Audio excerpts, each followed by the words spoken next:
Hola, buenos días a todos. Es un gusto que estén con nosotros el día de hoy. Miren, pues el día de hoy me desperté con un mensaje en mi celular que decía, no es tu aptitud, o sea, tu conocimiento, sino tu actitud la que determina tu altitud. Qué barbaridad, o sea, muy ad hoc al tema que vamos a ver hoy. Eh, Estamos viendo que ahora las empresas deben de tener la aptitud de reconocer posibles sabotajes y es la actitud de todos los de la planta los que nos van a poner en la altura para poder exportar a Estados Unidos. Por lo mismo, el día de hoy estaremos viendo todo lo que respecta a defensa alimentaria, food defense, en lo que respecta a su definición e importancia. Ahora, la regulación de adulteración internacional de la FDA y sobre todo muy en boga ahorita lo de FISMA. ¿Cómo ve FISMA la defensa alimentaria? Porque como nosotros sabemos, la Food and Drug Administration ya tiene tiempo pidiendo este requisito, pero ahora como lo solicita la Food Safety Modernization Act es diferente. Y en este webinar vamos a ver más o menos cuáles son los requisitos de construir un plan de defensa alimentaria y cómo comenzar. Esto también va muy relacionado de lo que es calidad y aseguramiento. Entonces vamos a empezar el día de hoy con este tema.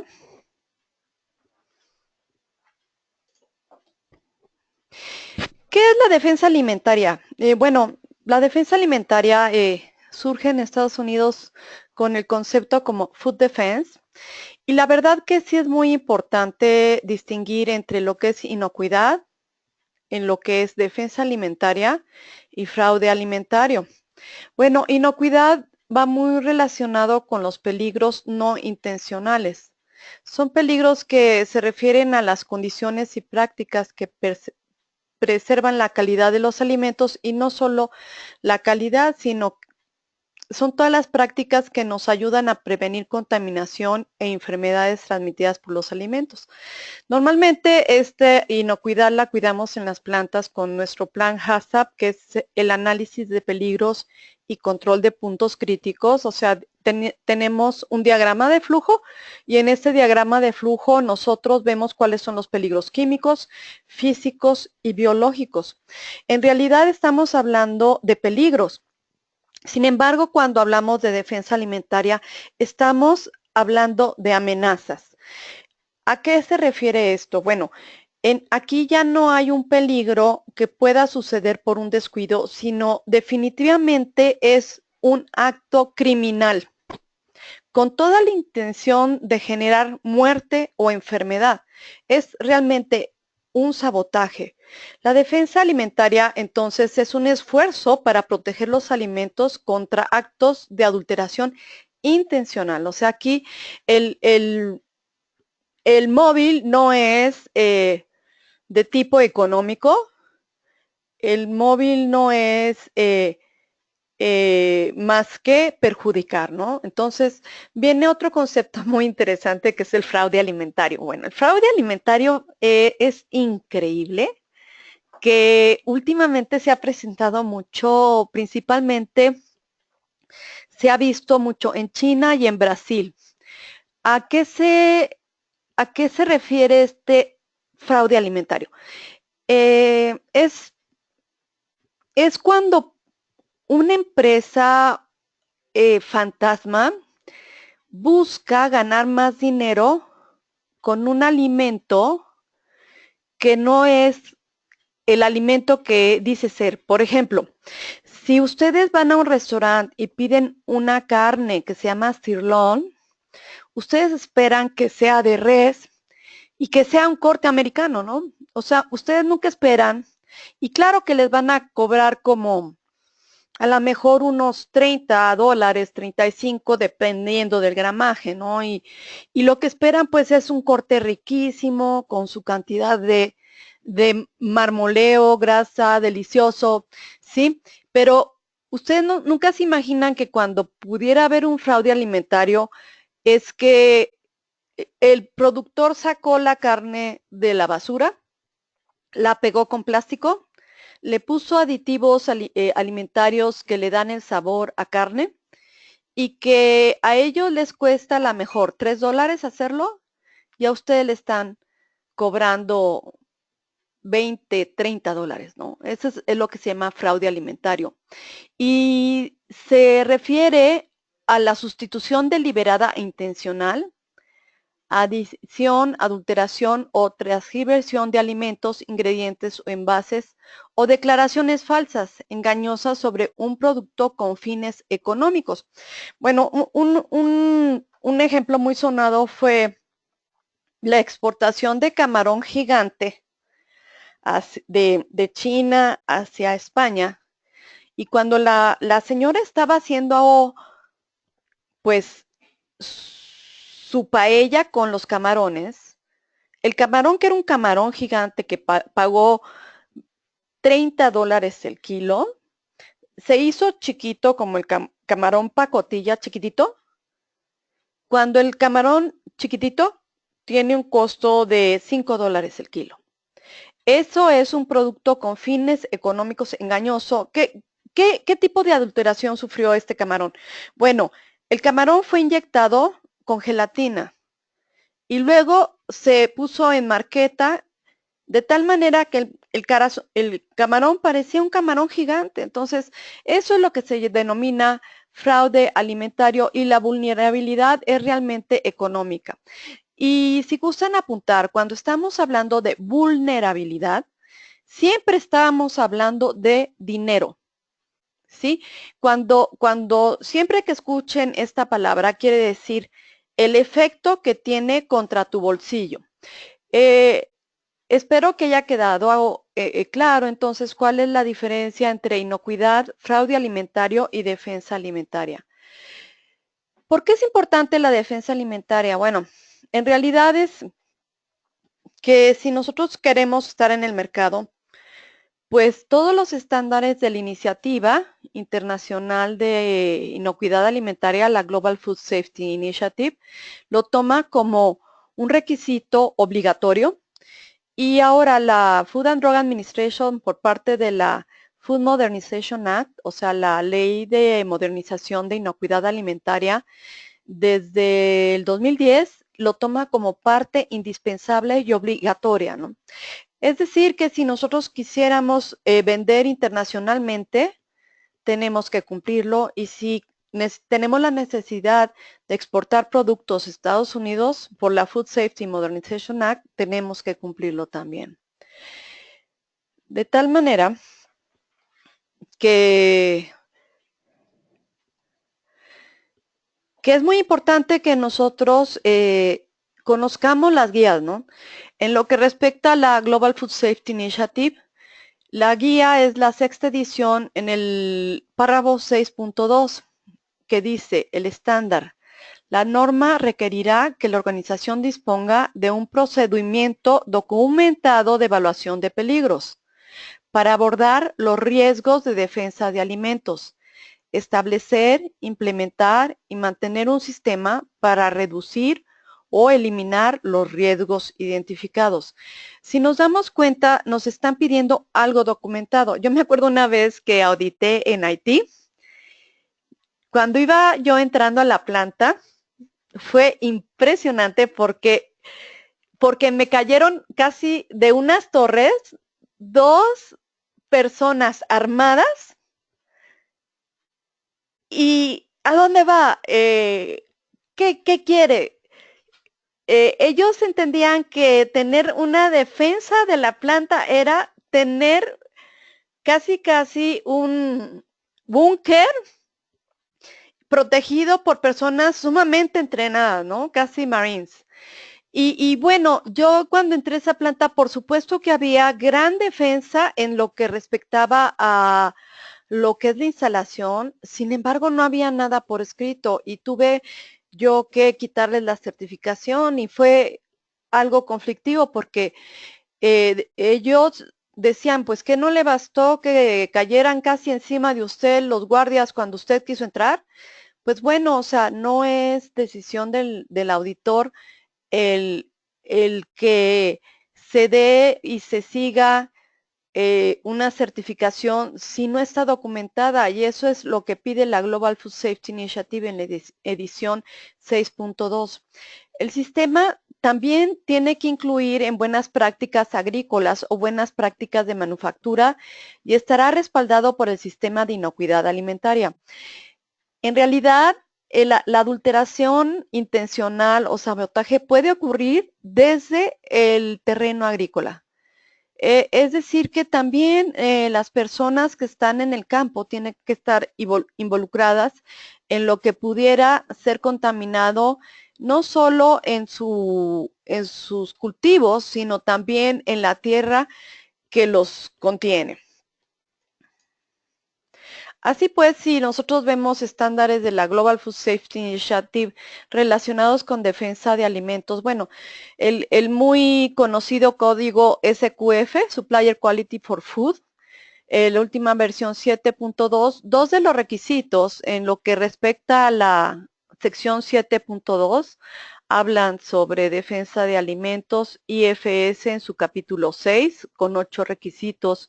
Ahí están incluidos en lo que respecta a defensa alimentaria e inspecciones exteriores, en la Food Safety System Certification, en lo que es la sección de prerequisitos que la ISO TS 2002-1, en la sección 18 es todo lo de defensa alimentaria, biovigilancia, bioterrorismo.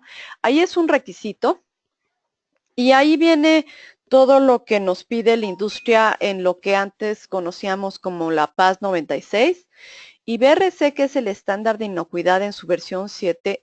4 requisitos son los que nos marcan que tenemos que tener documentado todo lo de la seguridad alimentaria, ¿no? Y bueno, esto es en lo que respecta a la Global Food Safety Initiative, pero en lo que es la ley de modernización de la inocuidad alimentaria, que de ahora en adelante le llamaré FISMA, en la sección 106, dice que tenemos que prevenir una contaminación intencional. ¿Y esto en qué sección lo podemos ver? Es en la sección 106, ¿sí? Aquí determina que los productores y distribuidores, cuando sea aplicable, necesitan usar un enfoque HACCP para determinar lo siguiente. Naturaleza de los tipos de producto para los que se pueden tomar medidas para mitigar el mismo, y para ello debe comenzar con una evaluación de vulnerabilidad total que incluya la instalación, toda la cadena de suministro, desde que se adquieren las materias primas e insumos, sus ingredientes, ayudas de proceso, productos, proceso mismo, hasta lo que es almacén y embarque. Es decir, si nosotros vemos el procedimiento que es HACCP, HACCP primero nos pide que tengamos un equipo interdisciplinario. De igual manera, para hacer un plan de defensa alimentaria, y inicialmente, antes de hacer el plan, tenemos que ver cuál es nuestra vulnerabilidad. Tenemos que tener un equipo. Tenemos que definir cuál es el proceso o la producción. Después, cuáles son los usos, el diagrama de flujo, y así poco a poco ir definiendo cuáles son los peligros que se pueden ir presentando en esta cadena de suministro respecto al sabotaje. ¿En qué punto del proceso el producto está expuesto? Tengo ahí gente, empleados que fueron contratados de manera prudente. ¿Son personas de confianza o estoy poniendo en las zonas de llenado a empleados que son recientemente contratados, ¿no? Entonces, esto es la sección 106 de FISMA. Y según la posición de lo que es la Global Food Safety Initiative, el fraude alimentario, incluyendo la adulteración motivada económicamente, es una precaución creciente. Es el engaño a los consumidores que usan productos alimenticios, ingredientes y envases para obtener ganancias económicas e incluye sustitución, mejoras no aprobadas, falsas marcas, falsificación, robos u otros. Bueno, la verdad, en nuestra experiencia, uno de los productos y bebidas más caras que tenemos en la industria de alimentos son los vinos, ¿no? Eh, las personas que consumen vino sabemos que si trae la etiqueta, si trae el envase, si trae el corcho, si trae la garantía de calidad, de inviolabilidad, el vino es lo que nosotros estamos pagando, pero si, por ejemplo, alguien se hace de estas botellas, de estas etiquetas y meten productos que realmente no sean vino, pero que saben a vino, entonces ahí hay un fraude alimentario. La posición de la Global Food Safety Initiative es reducir estos riesgos de salud pública provenientes de fraude alimentario. Eso es, entonces, sí tenemos nosotros organizaciones a nivel internacional que protegen al consumidor ante estas adulteraciones. Esto es una imagen que me gusta mucho de cómo podemos nosotros distinguir entre la adulteración intencional y no intencional, ¿no? Por ejemplo, vemos que todas tienen algo en común y normalmente si vemos el fraude y la defensa alimentaria son motivados ideológicamente con la intención de causar daño. Ideológicamente, bueno, el fraude ideológicamente encausado o motivado ¿por qué? Por una ganancia económica. Realmente es una ganancia ilegal porque es casi robar, ¿no? Y la cuestión de la defensa alimentaria es el terrorismo que se da en este punto es motivado ideológicamente muchas veces por fanatismos religiosos o por cuestiones políticas. Entonces, eso es una adulteración intencional. Si nosotros nos vamos a la parte inferior de lo que es la línea, vemos que tenemos dos tipos de adulteraciones, una que sería por inocuidad y otra es por calidad. Si vemos ambas, no hay una adulteración intencional. Realmente es una adulteración accidental, ¿no? Y esta es básicamente por descuidos, porque calidad, bueno, bajo la definición de calidad es cumplir con las expectativas del cliente y para cumplir con las expectativas del cliente nosotros buscamos que cumpla una especificación. Entonces, ninguna planta va a producir un alimento con la intención de que le salga mal en calidad, pues porque finalmente no va a vender el producto, no va a satisfacer al cliente y no se hace de manera intencional. Y la cuestión de inocuidad es todos esos peligros químicos, físicos y biológicos, probablemente por un descuido o por un mal análisis de peligros, pueda que no intencionalmente se esté generando un producto que pudiera en un momento dado generar una enfermedad o muerte, pero no es una adulteración intencional. Entonces, aquí ya vemos la diferencia entre lo que podría ser intencional y no intencional y con esto nos quedaría pues muy claro cuándo es un terrorismo y cuándo es un descuido, ¿no? Aquí pues la Global Food Safety Initiative inició un grupo de reflexión sobre la inocuidad de alimentos y bueno, al final tuvieron como dos recomendaciones que incorporaron en la guía B7. Y estas son, llevar a cabo una evaluación de vulnerabilidad al fraude alimentario. ¿En dónde pudieran engañarnos? En nuestras materias primas. Por ejemplo, yo trabajé un tiempo para una compañía alemana que hacía vitaminas. Y las vitaminas se requieren en alimentos en premezclas o bien con la intención de evitar oxidaciones, etcétera, ¿no? Pues pensando en este texto en donde evaluar la vulnerabilidad al fraude alimentario, tú como productor de alimentos, pues tendrías que pensar si tu suministro de vitaminas, por ejemplo, realmente el excipiente, porque la vitamina para que tenga la cantidad adecuada tiene que ser diluido con un excipiente con maltodextrina o con agua o con algo. Si en ese excipiente no hubo ahí algo raro, ¿no? O si realmente te están vendiendo puro excipiente y no te están vendiendo vitamina, que es lo caro, ¿no? El excipiente siempre normalmente es muy barato. Entonces, siempre es muy importante que en tu evaluación de vulnerabilidad al fraude alimentario tomes en cuenta y conozcas a ciencia cierta si todos estos insumos que pudieran ser ayudas de proceso, ingredientes, empaques, etcétera, tienes la posibilidad de que te hagan un fraude, ¿no? En la cual este estudio debe de recopilar la información en los puntos apropiados a lo largo de la cadena de suministro. Ya habíamos dicho que desde materias primas, ingredientes, productos, envases, durante el proceso, después del proceso, en el almacenamiento y en la distribución. Y es muy importante que se evalúen para identificar y ver cuáles son las vulnerabilidades más importantes para el fraude alimentario, ¿no?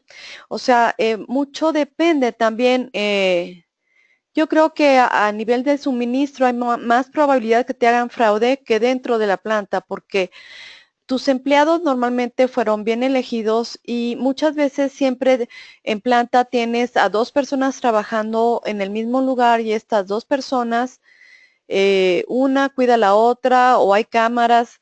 Realmente la persona que intenta hacer el sabotaje o la adulteración no cuenta con mucho tiempo para hacerla a menos de que tenga un veneno que con poco tiempo y con poca concentración pueda causar daño, ¿no? Y eso es lo que dice la Global Food Safety Initiative. También, como otro de los aspectos que podemos cuidar es establecer medidas de control adecuadas para reducir el riesgo de vulnerabilidad, ¿no? Acuérdense que vulnerabilidad estamos hablando del daño que pudiera causar a nivel económico, ¿no? Esas medidas de control pueden incluir una estrategia de monitoreo, ¿no? Estrategia de prueba, de verificación, gestión de especificaciones, auditorías a proveedores y tecnologías anti-falsificación. Bueno, aquí me viene mucho a la mente un compañero que tuve en una empresa que trabajé yo 10 años en ella en áreas de calidad y ellos se dedicaban a producir concentrados de sabores. Eh, Me acuerdo muy bien que estábamos estudiando mucho cómo poner en la planta, instalar todo lo que era el equipo que iba a formar la planta, ¿no? Y cuidamos mucho lo que fue el diseño sanitario de la planta, que cumpliera con los estándares de, pues, el acero inoxidable y demás.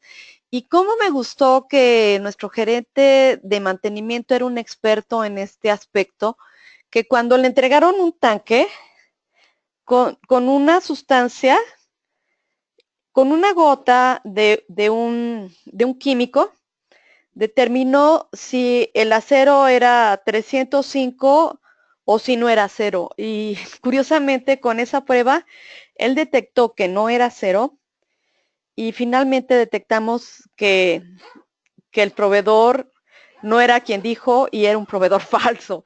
Es esto lo que se puede denominar como tecnología de antifalsificación.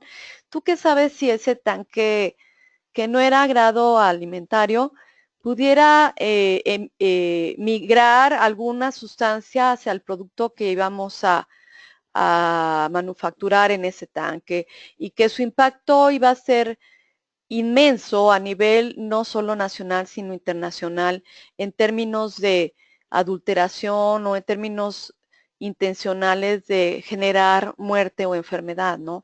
Entonces, como vemos, no solo las personas de control de calidad tienen que estar muy listas en estas tecnologías de antifalsificación, sino también otras áreas como es producción, mantenimiento, compras, eh, etcétera, ¿no? Un plan de control claramente documentado establece cuándo, dónde y cómo mitigar las actividades fraudulentas. Una de las personas estratégicas en evitar estas actividades fraudulentas son las personas de compras, ¿verdad? Las personas de compras tienen una lista de proveedores aprobados y normalmente cuando se acerca un proveedor con un precio muy atractivo, hay que sospechar de este proveedor porque si tú estás comprando un producto que tiene ciertas características, es imposible que alguien lo pueda lograr con esos costos tan bajos, ¿no? Es decir, bueno,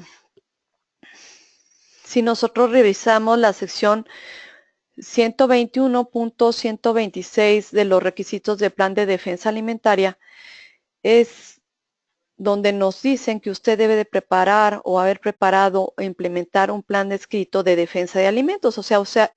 Después de que usted hizo una evaluación de vulnerabilidad por escrito, incluyendo las explicaciones requeridas para identificar estas vulnerabilidades significativas y los procesos que requieren esta evaluación, que sería la sección 121, 130C, ya que hiciste tu evaluación, entonces el plan de defensa alimentaria es ver qué estrategias vas a tener para que estos puntos que encontraste como puntos críticos de vulnerabilidad terrorista sean mitigados o sean reducidos. Aquí en esta estrategia de mitigación tienes que dar las explicaciones, ¿no? La FDA cuando surgió todo esto del 11 de septiembre, propuso muchos planes de defensa. Uno de los planes de defensa que nos dio a conocer a la Food Processors Association, o sea, la Asociación de Productores de Alimentos, fue el que le llamaban FIRST. No sé si ustedes han visto la película que subió la FDA a su portal. Esta película está disponible en todos los idiomas y es muy interesante, ¿no? Como un plan de defensa muy importante es que los mismos empleados estén capacitados para proteger su planta ante actividades sospechosas, ¿no? En muchas evaluaciones de vulnerabilidad en los que he participado como consultora, una de las partes de defensa más importantes que pone la planta es que sus empleados estén comprometidos y tengan esta actitud que yo les comenté al iniciar el webinar, esta actitud de proteger su área de trabajo, ¿no? De aquí que ya teniendo una evaluación, ya teniendo un plan de defensa, tengas procedimientos escritos en donde tú puedas monitorear la implantación de las estrategias para reducir esta vulnerabilidad. Y aquí si notan, pues vienen en los artículos 121, 130 la vulnerabilidad, 121, 135 la estrategia para defenderte y 121, 140 el monitoreo, o sea, el registro. Esto al leerlo y al verlo, se me figura mucho a lo que es el círculo de Deming. Plan, Do, Check, Act, es decir, tener un programa de defensa alimentaria, tener procedimientos de defensa alimentaria, tener registros de defensa alimentaria y al reevaluar anualmente la vulnerabilidad. Si algo no nos salió bien, lo que seguiría en Deming sería acciones correctivas y esto es lo que nos hace un prerequisito bien establecido conforme a la Global Food Safety Initiative, ¿no?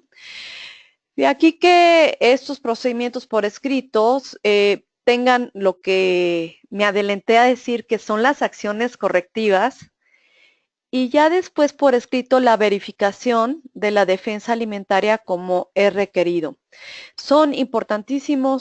Es importantísimo contar con registros de todo este plan y estos requisitos vienen en la subparte de la sección 121-150 de lo que es la Food Safety Modernization Act. Actualmente cuentas con un plan de defensa alimentaria. Dinos si cuentas o no cuentas con un plan de defensa alimentaria.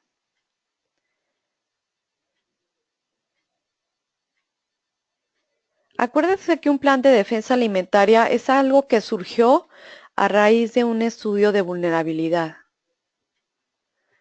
A ver cuántos de nuestros asistentes, pues conforme a la encuesta que tenemos aquí, el 65% de nuestros asistentes cuenta con un plan de defensa alimentaria y el 33% no cuenta con un plan. Pues será que no cuentan con el plan porque en sus países no se requiere o sus proveedores no se lo solicitan. Pues continuamos, es muy interesante saber que ahora no es solo es un requisito, sino es una necesidad, ¿no? El paso 1, en preparación de un programa de defensa alimentaria. Bueno, se realiza un estudio conforme a la 121, 130, ¿sí? Y bueno, se debe de llevar a cabo un plan de vulnerabilidad para cada tipo de alimento fabricado, proceso, envasado o almacenamiento en su planta usando métodos apropiados para evaluar cada punto, paso o procedimiento en su operación de alimentos para identificar puntos vulnerables críticos. Bueno, ¿con qué método? Con métodos apropiados deben de incluir como mínimo una evaluación de, bueno, impacto potencial en la salud pública. Cuando hablamos de impacto potencial en la salud pública, estamos pensando en que el producto ya saliendo al punto de venta, ¿qué tan severo, es decir, qué tan alta sería el efecto que pudiera haber y qué probabilidad hay de que suceda? Esto es mucho la metodología que usa HACCP conforme al códex. Severidad contra probabilidad. Es decir, voy a ponerles un ejemplo muy claro. Conforme las normas oficiales internacionales, el agua no debe de exceder de 0.005 partes por millón de arsénico y en un agua potable, ¿no? Entonces ustedes dirán, ¿pero por qué arsénico? ¿Cómo arsénico? Si el arsénico es veneno. Claro que sí, pero los suministros de agua no crean que están exentos de metales pesados, ¿no? Pero si, por ejemplo, el agua tuviera un 0.005 o un 0.006 de arsénico y durante el proceso no te percatas de que tu fuente de agua tiene 0.006 partes por millón de arsénico y durante el proceso tú vas a usar esa agua y además vas a adicionar ingredientes que tengan agua, probablemente el producto terminado tenga un 0.001 de arsénico. Entonces, ¿cuál va a ser la probabilidad que a nivel público esto generó un daño, enfermedad o muerte inmediata en la salud pública? Primero, bueno, este parámetro es crónico, o sea, tendría que tomar esa bebida durante más de 10 años para que se manifestara una enfermedad o muerte. Entonces, ese impacto potencial a la salud pública es de probabilidad media porque es crónica y una severidad alta, y entonces esto es un estudio de vulnerabilidad que de igual manera que se hizo con HACCP, se tiene que hacer en un plan de estudio de vulnerabilidad relacionada con con sabotaje, ¿no? Otro de los aspectos muy importantes en estos estudios o en un método de evaluación es el grado de acceso físico al producto y la habilidad de un atacante de contaminar con éxito el producto. Contaminar con éxito el producto. Muchos de estas técnicas, a mí la que me agrada mucho es la de Carver, porque en Carver viene el aspecto, la A de Carver significa accesibilidad, o sea, tiene el atacante acceso fácil al producto y vulnerabilidad, qué tanto va a afectar esto a nivel económico, y la C, qué tan crítico. ¿Qué tan crítico? Es decir, bueno, no es lo mismo que yo contamine un producto con salmonela a que definitivamente con cianuro y poca cantidad, definitivamente a lo mejor durante el proceso la salmonela contaminaron con salmonela y durante el proceso hay una pasteurización y la salmonela muere, pero si yo o el atacante contamina con cianuro en una concentración alta, a lo mejor todos los procesos, todo el proceso, no va a haber ningún punto en el proceso que elimine esa cantidad de ese veneno. Esto es un aspecto que se debe de tomar en cuenta en los estudios de vulnerabilidad, ¿no?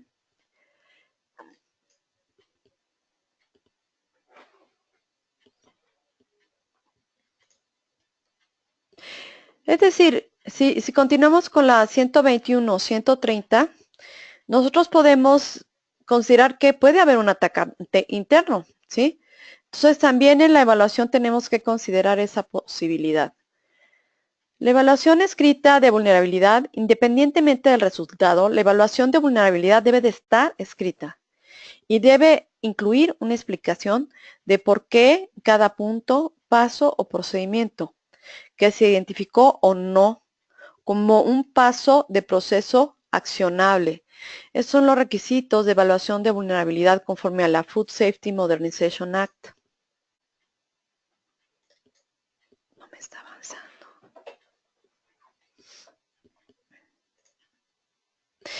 Aquí, bueno, platiquemos, ¿no? La FDA recomienda el uso del método Carver-Shock.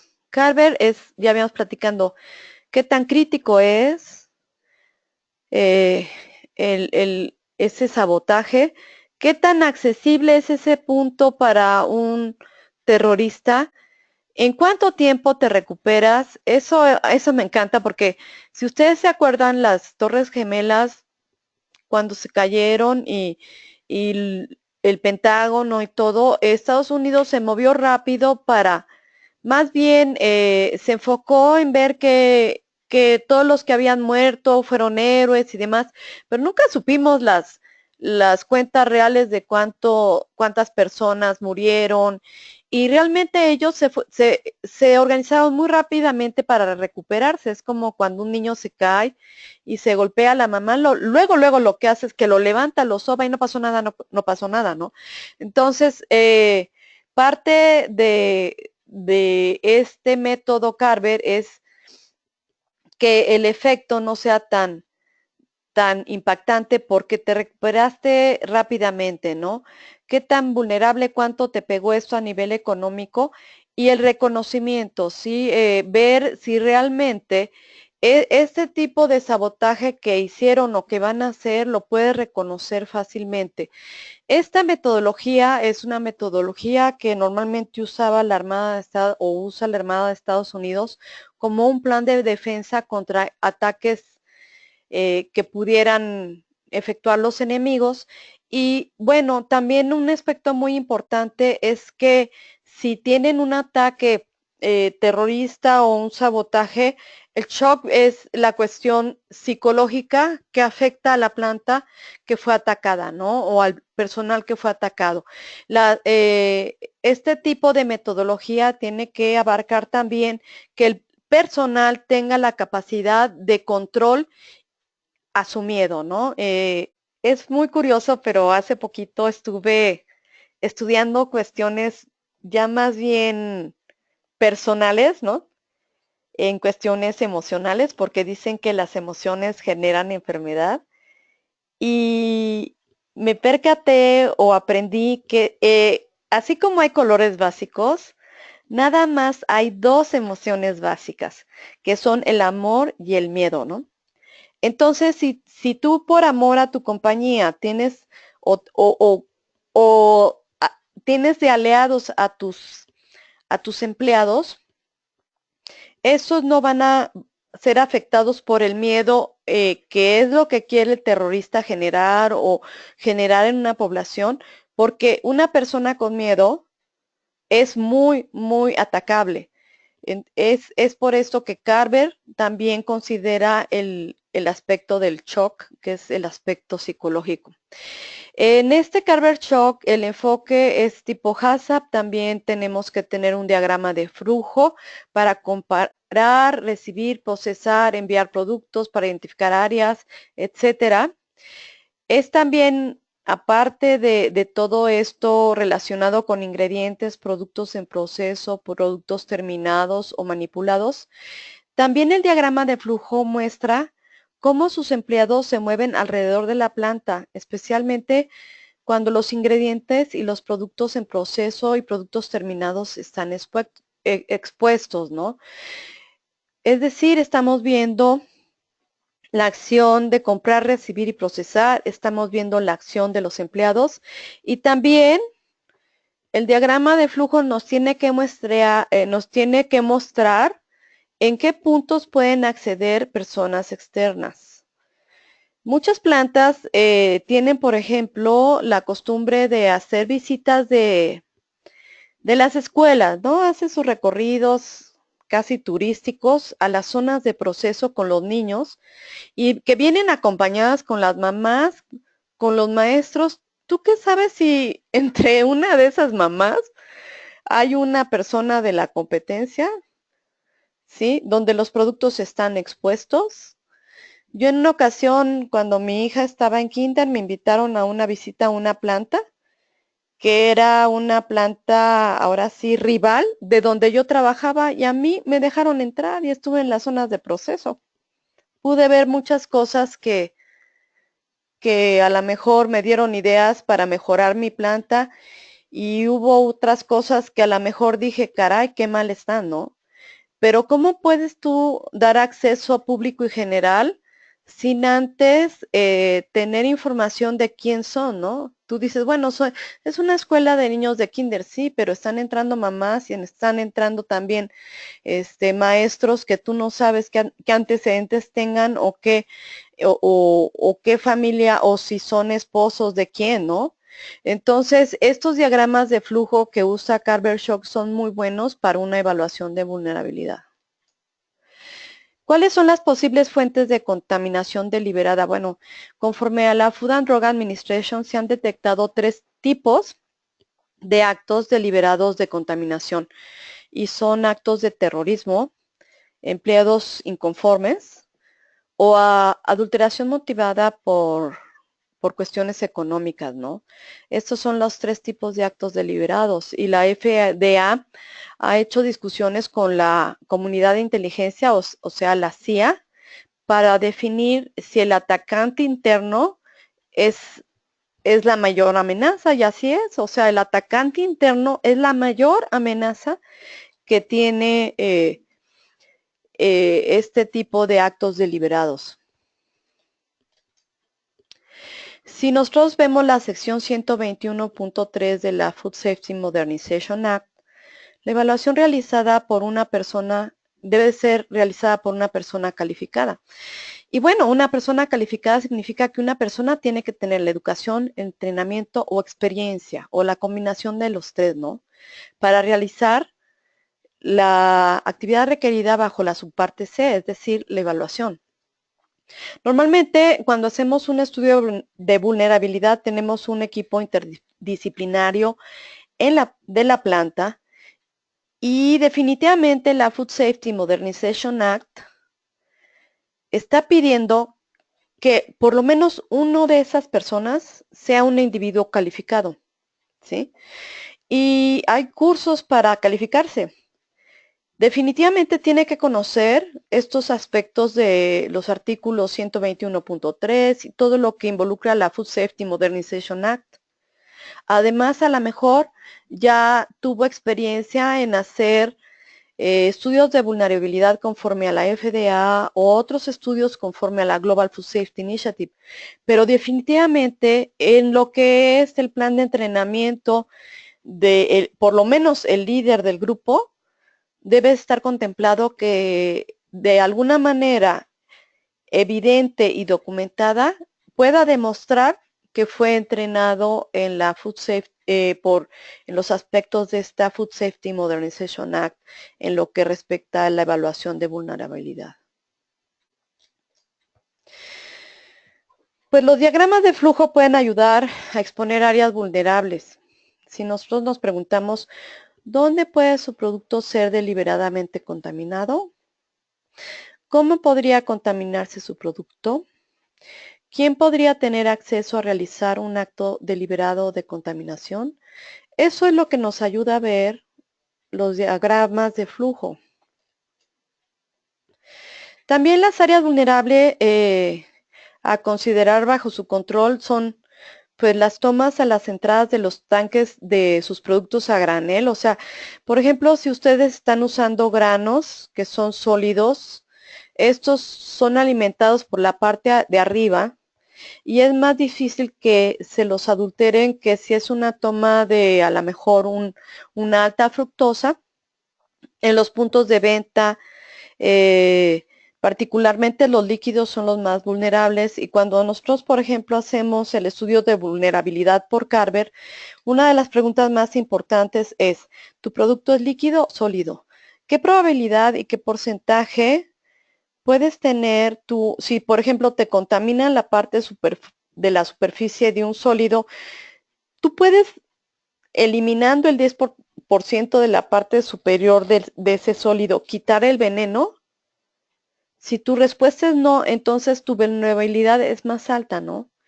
También partes que debes de considerar son los puntos de mezclas en áreas de proceso. Sobre todo es muy importante que tengas control en tus reprocesos porque en un reproceso el producto ya estuvo fuera del tanque, fuera de la línea y puede ser un punto muy, muy fácil de ser contaminado intencionalmente.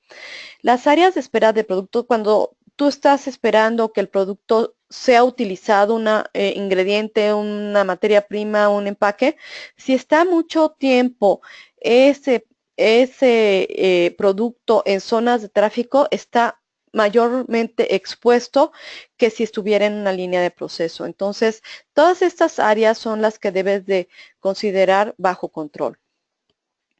Entonces, producto terminado expuestas, áreas de almacenamiento, si se devuelven recipientes de ingredientes parciales al almacén, donde hay mayor manipulación, son áreas que se deben de tener bajo control. ¿Y cómo se pueden tener bajo control? Con mayor iluminación, a lo mejor con cámaras, a lo mejor con más empleados, que no quede un empleado solo, sino que siempre existan dos empleados, o mayores rondines, ¿no? Por parte del equipo de vigilancia de tu planta.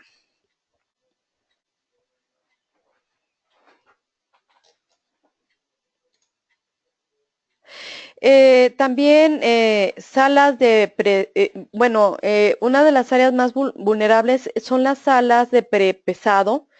Siempre es importante que estén bajo la vista de alguien más, donde los empleados trabajan productos expuestos, áreas donde se organicen o dentro de los enfriadores si los utilizas en la planta, ¿no?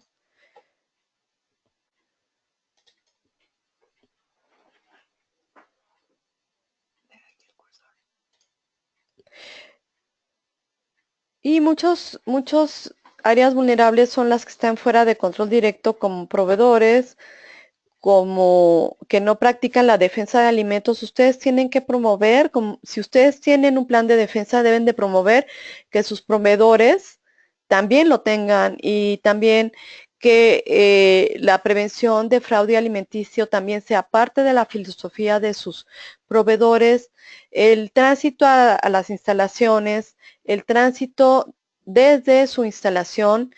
Si ustedes tienen centros de distribución, es decir, almacenes fuera de sitio, también estos tienen que tener sus estudios de vulnerabilidad y sobre todo hay que ser muy precavidos cuando se les devuelven productos abiertos, ¿no? Porque muchas veces por recuperar lo mínimo pierden lo más, ¿no? ¿Cómo pueden contaminarse sus productos? Pues la verdad, en el acceso directo a ingredientes, cuando ustedes están añadiendo un líquido, se pueden contaminar. Si ustedes tienen pesticidas, productos químicos de limpieza o venenos en planta, esos tienen que estar bajo llave. También esto se puede adulterar con materiales extraños y que no pueda detectar sus instrumentos o sus dispositivos de detección de material extraño. Pudiera ser que alguien de manera intencional pudiera adicionar un vidrio cuando ya pasaron todos, por ejemplo, los filtros durante el proceso y que nada más queda un detector de metales. O también pueden ser contaminados con una bacteria dañina. Son las maneras en que se puede contaminar y también tienen que considerar el personal, ¿no? El personal, si está descontento, si son nuevos empleados, si son empleados estacionales, intemporales y visitantes, sobre todo en estas empresas que trabajan por cosecha, que a lo mejor durante todo el año tienen empleados de confianza y nada más 3, 4 meses al año tienen empleados estacionales, sí es muy importante que exista mucho control en el manejo de uniformes, en el manejo de cámaras, en la contratación prudente, en la supervisión, porque tú no sabes si este personal son personas que tienen intención de adulterar tu producto, ¿no? Todo esto tiene que ser considerado en los estudios de vulnerabilidad. Otros estudios que otra parte del estudio muy importante son cuestiones que no están bajo tu control, como los contratistas, los choferes y el público en general, ¿no? Entonces, si tú tienes este tipo de personas trabajando en tu planta o ingresan a tu planta, son las personas que tienes que tener más vistas, ¿no? Los choferes es increíble, pero entran y salen en las plantas y a veces no tienen un lugar donde estar mientras descargan, ¿no? Y te los puedes encontrar en cualquier parte, ¿no? A veces tú ves a una persona incluso en almacén tomando café y tú dices, ¿por qué esta persona no está cumpliendo con buenas prácticas de manufactura? Pues porque es el chofer que se les bajó del tráiler y que no tiene un lugar en la planta donde pueda sentarse, pueda hacer sus necesidades, ¿no? Y al contrario, mientras todos están entretenidos de manera intencional o no intencional, esta persona está circulando por partes donde no debe de circular en la planta, ¿no? Entonces, la gerencia entonces tiene que evaluar las áreas vulnerables identificadas para determinar la probabilidad que en ese punto del producto pueda adulterarse y la probabilidad de que sea descubierto o bien, si no se descubriera, la gravedad o impacto a la salud y el bienestar del consumidor. ¿Cómo lograrlo? Pues bueno, depende de cada empresa, pero tendrá que justificar por escrito por qué usted dijo que no es una zona vulnerable y cómo la FDA le exige hacer con sus riesgos previsibles en su plan de seguridad alimentaria, el evaluar los riesgos de seguridad alimentaria. Entonces, tienen que tener todos estos aspectos y sobre todo, ya que tienen ustedes bien visto dónde están vulnerables, tienen que identificar, implementar estrategias de mitigación en cada paso del proceso. Bueno, la verdad que tienen que garantizar ustedes como planta que, que no hay posibilidad de que el producto sea adulterado bajo el concepto de la sección 402 de la Ley Federal de Alimentos, Medicamentos y Conceptos y Cosméticos. Para esta estrategia de mitigación implementada en cada paso del proceso, se debe de incluir una explicación por escrito, ¿no? Y esto va a permitir que se minimice o se prevenga de forma suficiente una vulnerabilidad que es significativa asociada con el paso del proceso involucrado, ¿no? Y estas deben de, insiste la norma en su sección 121, 135 que debe de estar por escrito. Entonces, el paso 3 es la implementación de estrategias de mitigación. Y en este paso es, en el inciso A hay que dar seguimiento de acuerdo a la 121, 140. Hay que establecer las acciones correctivas según la 121, 145 y hay que verificar que este plan de defensa está en conformidad a lo que diseñamos según la 121, 135, 150. Y la eficacia de las estrategias focalizadas de mitigación tendrán que identificar e implementar esas estrategias en lo que es la planta, ¿no? O la instalación, ¿no? Esto tiene que estar documentado, esta decisión, y debe de proporcionar la justificación de cómo la estrategia reduce o elimina significativamente el riesgo de adulteración intencional, ¿no? En ese paso. Entonces, ¿cuáles son las estrategias de mitigación? ¿No? Usando solamente proveedores aprobados, quienes practican defensa alimentaria, a lo mejor esa es una de las estrategias. Los sellos de los trailers y en los tanques, la supervisión directa y observaciones a todos los empleados en todos los turnos. Cultura de sí, si ves algo, di algo. Las cámaras y los candados en las puertas. Son estrategias de mitigación todas estas, ¿no? Y normalmente cuando tú recibes una auditoría por parte de una fundación como la SQF, FSSC, GMA Safe, IFS, todas estas que son reconocidas por la Global Food Safety Initiative, cuando yo he ido como auditor, siempre me preguntan, ¿te dieron instrucciones de defensa alimentaria cuando entraste a la planta? No, nada más me dijeron que me pusiera la cofia, ¿no? Una mal, ¿no? ¿Observaste que solo se compra de proveedores aprobados? Cuando vas y haces la auditoría al almacén, a ver, enséñame tus bill of lading o las notas, las remisiones traen, los sellos que traen los trailers, sí los traen, pero nadie los verifica, ¿no? Todos los empleados están observados por alguien más.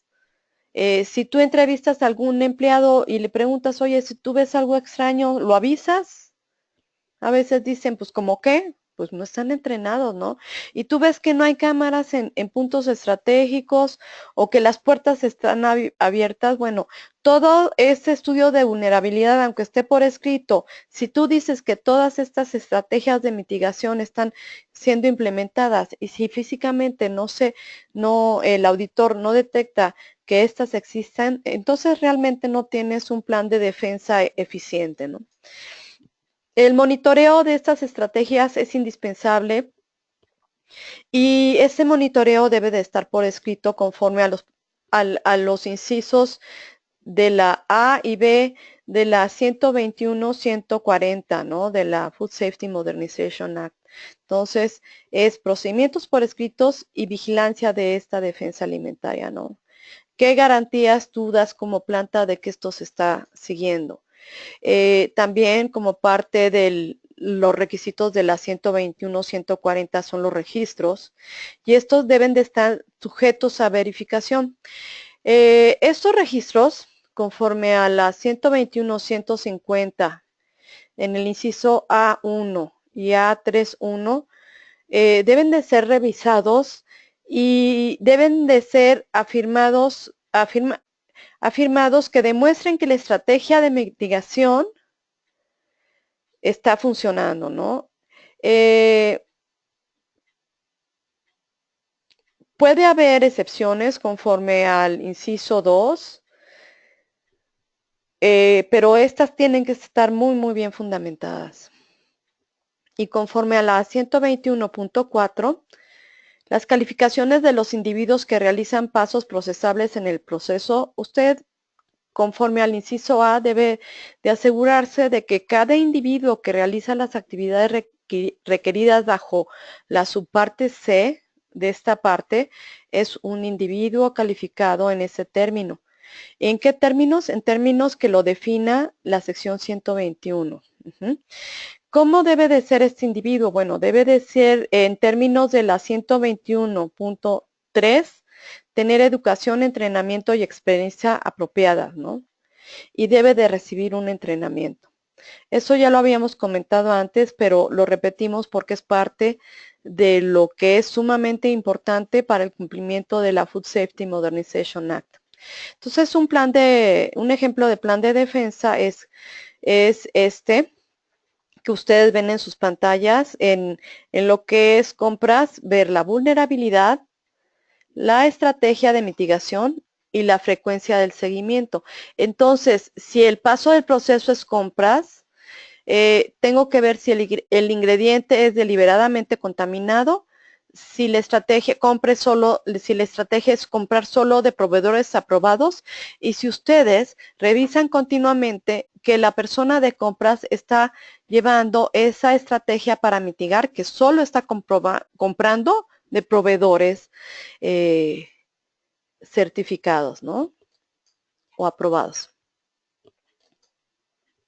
Todas y cada una de las etapas del proceso debe de ser monitoreadas, debe de ser asignado un individuo para hacer esto, es decir, además de contar con una persona calificada para hacer los estudios de vulnerabilidad, también debe de haber entre el equipo personas y programas que definan cada cuánto van a hacer estas revisiones, la frecuencia del control, si el riesgo será establecido por la alta dirección o con orientación del equipo de defensa alimentaria.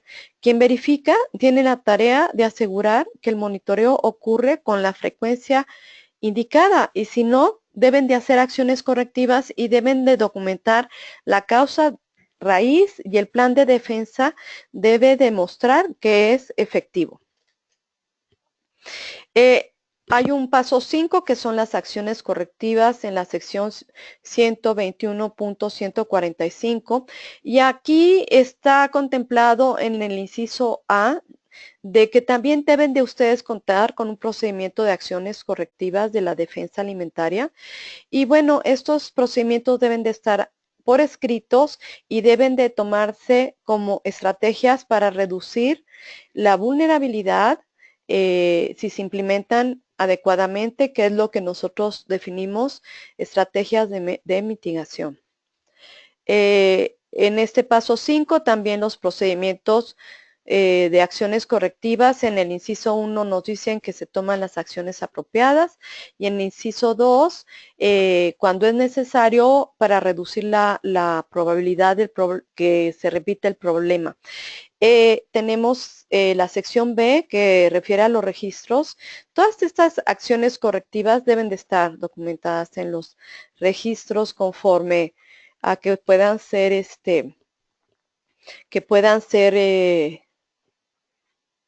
demostrables, ¿no?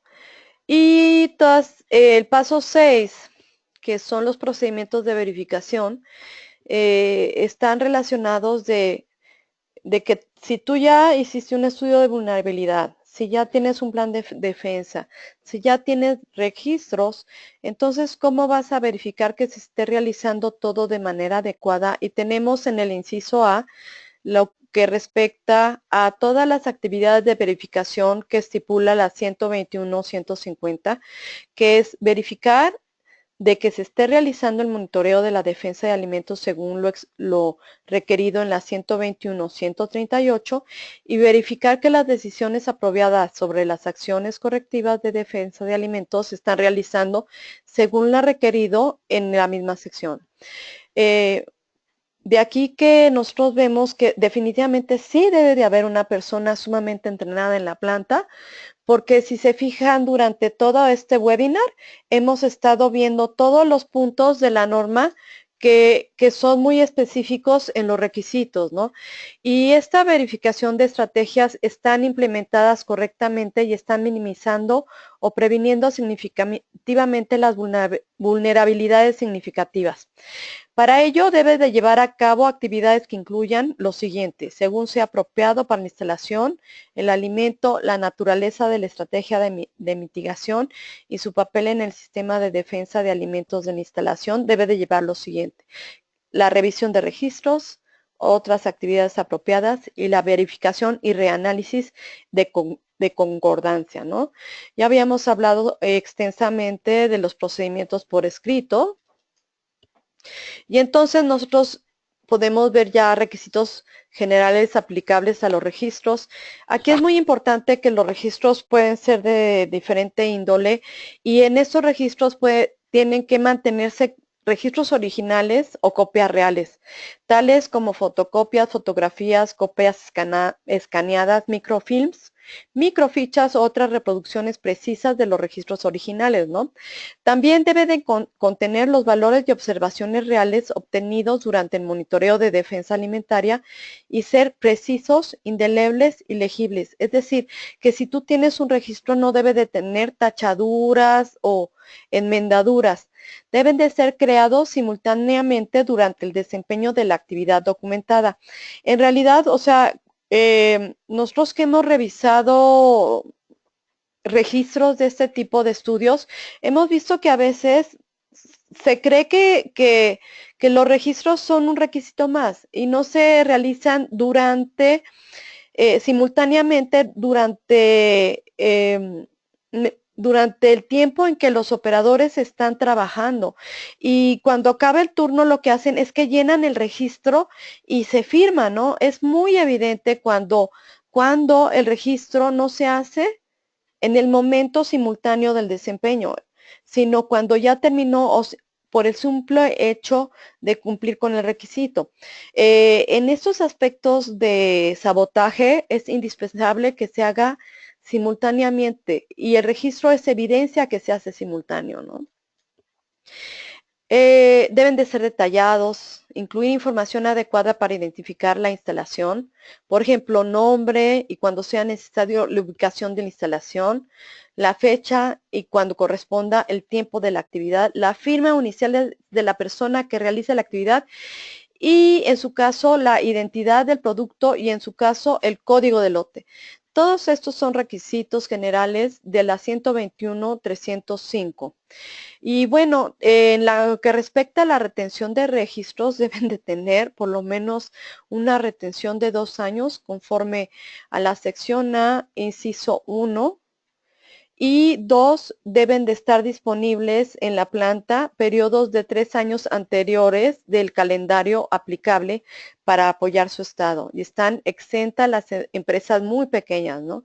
El plan de defensa de alimentos debe conservarse durante 2 años después de que se suspenda su uso.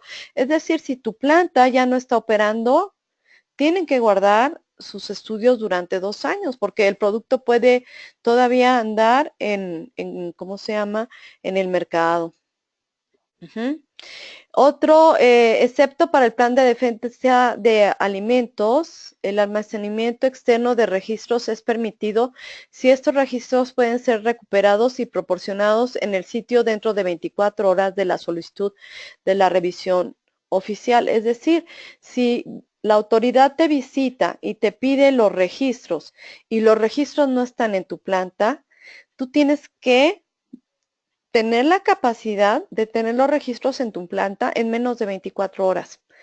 Los registros electrónicos se consideran en el sitio si son accesibles en una ubicación en el sitio.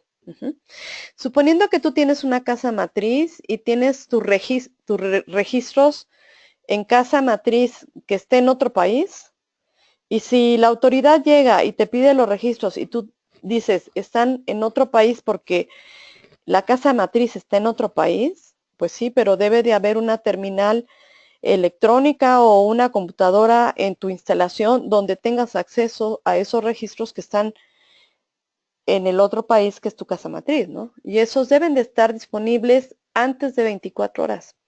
Si la instalación está cerrada por un periodo prolongado, por ejemplo, cuando tú produces por cosecha, el plan de defensa alimentaria debe de ser transferido a otro lugar razonablemente accesible, pero debe de ser devuelto a la instalación en un plazo de 24 horas para su revisión oficial previa solicitud. Todo esto es muy importante y sobre todo la capacitación de procedimientos de seguridad alimentaria deben de desarrollarse en las plantas, ¿no? Los supervisores deben de estar capacitados de cómo prevenir, detectar y responder a manipulaciones o actividades criminales y todos los empleados deben de recibir recordatorios periódicos de la importancia de seguridad. También es necesario asegurar la aceptación de los empleados y también es muy importante involucrarlos en que sean ellos parte de la seguridad alimentaria y es también conveniente que la alta dirección evalúe en qué medida desee involucrarlos, porque muchas veces los involucras demasiado al grado de que les das ideas de cómo ser ellos los siguientes saboteadores o terroristas, ¿no? Entonces, todos estos capacitación debe de estar en los procedimientos de seguridad alimentaria. Por supuesto que debe de haber registros del entrenamiento conforme a los requisitos de la B2, C2 y deben de incluir fecha de capacitación, tipo de capacitación y personas capacitadas, así también como establecer y mantener un acuerdo con los requisitos de la subparte D de esta parte, ¿no? Es decir, que no va a ser suficiente con que tengas tú que se capacitaron, firmaron, pasaron el examen, sino también va a ser necesario que ustedes como instalación dominen la subparte de la Food Safety Modernization Act y cumplan con esos requisitos de documentación en los registros de entrenamiento. En la 121-157, todo lo que es la reevaluación o reanálisis estipula que en el inciso A que debe de ser por lo menos cada 3 años y se debe de realizar una reevaluación del plan de defensa en su totalidad o en parte aplicable del plan de defensa de alimentos. Siempre que cada cuánto se debe de hacer este reanálisis. Siempre que un cambio significativo se dé en las actividades realizadas en su establecimiento o cuando se crea conveniente porque hay un cambio o un potencial razonable para que existe una nueva vulnerabilidad o un aumento significativo en una vulnerabilidad previamente identificada.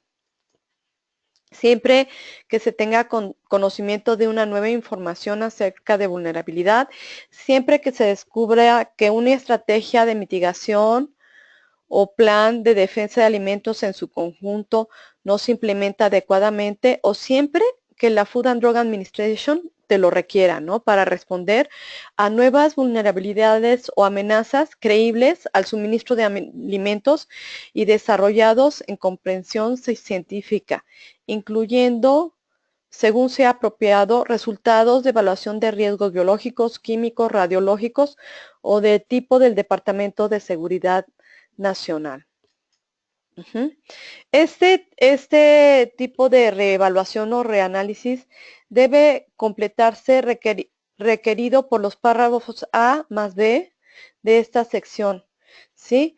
Antes de cualquier cambio de actividades, cuando sea necesario, dentro de los 90 días y dentro de un plazo razonable, se prepara una justificación por escrito para un periodo de tiempo que exceda los 90 días. O sea que si ustedes dentro de los 90 días no pueden hacer el estudio, es dentro de un plazo razonable, siempre y cuando ustedes preparen una justificación por escrito. Usted debe revisar el plan por escrito de defensa si un cambio significativo en las actividades fueron llevadas a cabo en su instalación. Si notamos la sección esta 121.157 es muy repetitiva en cuándo se debe de hacer este reanálisis y este webinar es repetitivo porque así de repetitiva es la norma, ¿no? No crean que es porque yo como expositora me gusta repetir las cosas bastante, ¿no? La 121.310 son requisitos adicionales aplicables al plan de defensa. Dice que el propietario, operador o agente a cargo de la instalación debe firmar y fechar el plan de defensa una vez finalizado el proceso y después de cada modificación. Es decir, que si no existe la firma de esta persona, pues no está cumpliendo con la Food Safety Modernization Act. Pues en realidad, eso es todo lo que les puedo decir y les puedo comentar que SAI Global tiene una experiencia a nivel internacional y paso el micrófono a Adriana. Hola a todos, daremos ahorita unos minutos a Gila para que revise las preguntas que nos han enviado y poderles responder.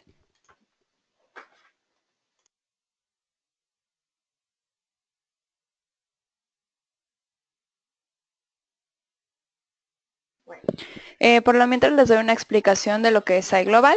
Contamos con experiencia a nivel global. Tenemos nuestra oficina central en lo que es Australia, en Sydney. Y también tenemos experiencia en una gran variedad de industrias, contando con oficinas en 29 países, lo que serían 51 ciudades.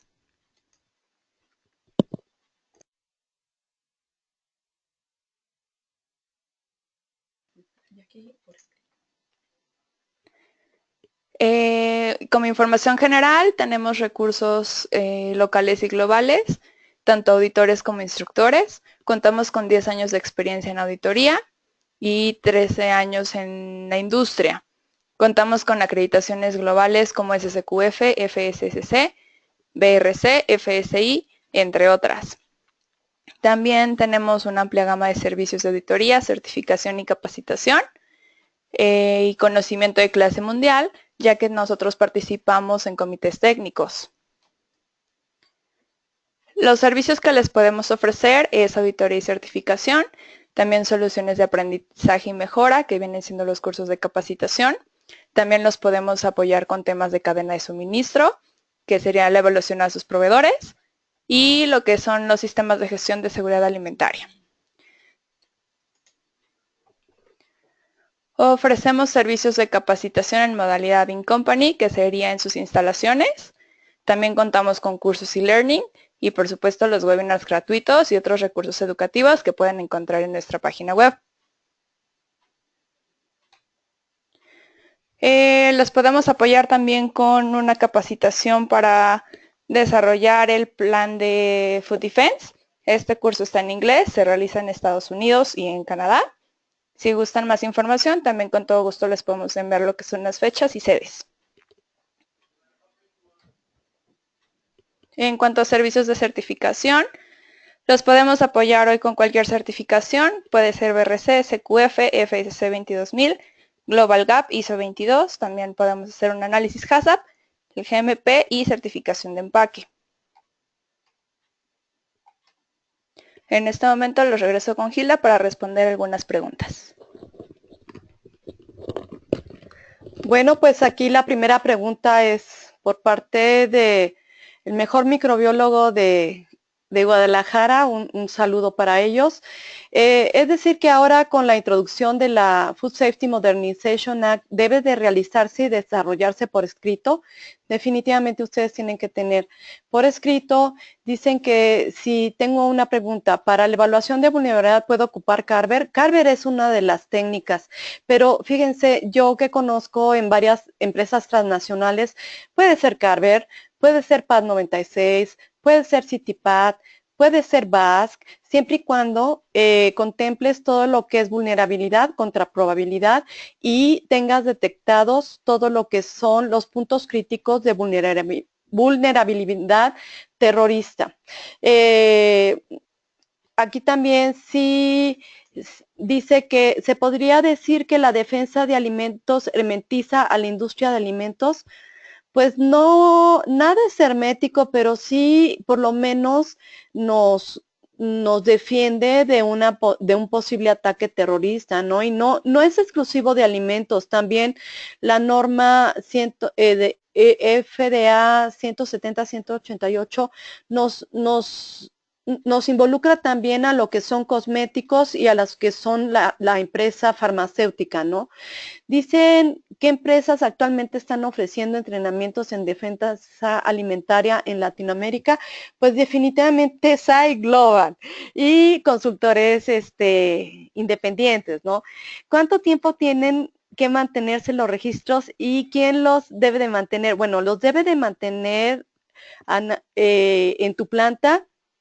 Tú ves que se deben de mantener disponibles 3 años, ¿sí? Y si no están en tu planta, deben de estar en tu planta después de que te lo solicita la autoridad, tienen que estar disponibles por lo menos dentro de las 24 horas. ¿Puede ayudarme a sensibilizar al personal sin que se preste a otras intenciones? Sí hay manera, sí hay manera. Yo creo que hay, por ejemplo, dependiendo el plan de defensa, hay muchas películas disponibles por parte de la FDA en donde ustedes pueden sensibilizar al personal sin darles ideas para cómo hacer adulteraciones en el producto, ¿no? ¿En qué momento debe utilizar el plan Builder? Bueno, el plan Builder es uno de los planes que usa también la FDA y que también usa lo que le llaman MRO, que son los puntos gerenciales de defensa, ¿no? Es válido también usar el plan Builder, ¿no? Hablando de producto safety, aplica lo mismo aunque no sean tema de food safety. Sí, Juan Pablo, sí se puede, te propone la FDA que también uses como el mismo sistema que se usó para hacer el HACCP, hacer el estudio de vulnerabilidad. Se puede usar esa técnica también. Si yo no exporto directamente, pero sí uno de mis clientes, estoy obligado a acatar FISMA. Bueno, Mari Carmen Miranda, mi amiga Mari Carmen Miranda, creo que sí. Sí, porque si tu cliente está exportando, te va a pedir tu cliente que tengas un plan de defensa y conozcas qué es lo que conozcas cuáles son los requisitos que ellos te van a pedir como proveedor para comprar tu producto, ¿no? Y voy a contestar una pregunta más que dice, ¿el plan de defensa de los alimentos lo puede llevar a cabo una persona calificada en controles preventivos o requiere ser una persona diferente? Puede ser cualquier persona de la planta. La verdad que yo he tenido gratas sorpresas. Una empresa que yo audité en Montemorelos, era curioso que el que hacía, por ejemplo, de líder de HACCP y de líder de plan de defensa alimentaria era el de recursos humanos, y cada año se hacían votaciones y había un candidato diferente del grupo, ¿no? Lo que sí es muy importante es que esta persona esté calificada y que ustedes tengan la capacidad de demostrarlo si la autoridad o tu cliente o tu auditor te lo solicita, ¿no? Y con esto, bueno, todas las preguntas van a ser contestadas vía mail, correo, por escrito, ya que pues el tiempo se nos acabó por el día de hoy. Y pues darle las gracias y desearles un día maravilloso y espero que este webinar les haya servido de orientación. Definitivamente no fue una capacitación, sino realmente una probadita de lo que ustedes deben de saber en términos básicos para adentrarse a cumplir ya con los requisitos internacionales, con los requisitos que que tienen sus plantas al exportar a países que son susceptibles a terrorismo por parte de estos entes, ¿no? Muchas gracias y buenos días. Muchas gracias a todos. Nada más como último comentario, les recordamos que este webinar ha sido grabado. Se les estará enviando el día de mañana lo que es la liga para que puedan descargar la presentación y por cualquier duda volver a ver este video. Les agradecemos mucho por su tiempo. Que tengan muy buen día.